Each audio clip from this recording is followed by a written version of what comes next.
This is RustyTim, Nikki, Adam, and Trevor recording. Yeah.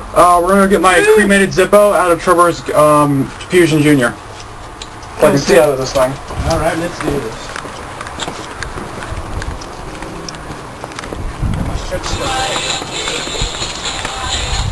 Still owe those sandwiches. Yeah, I know. Alright, my Zippo's in this piece of shit. Flame retardant gloves. And retards. Woo! Another retard. Bigger retard. Big boss retard. I don't like this thing.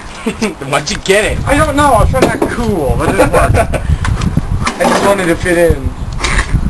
Me fit in. You're right.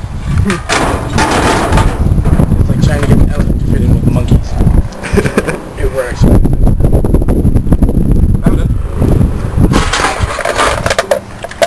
I can hear it rattling around in there. Found it. Oh, there you go. It hit the bottom.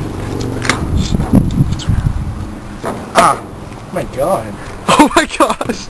Jesus Cold. Christ. Damn cold.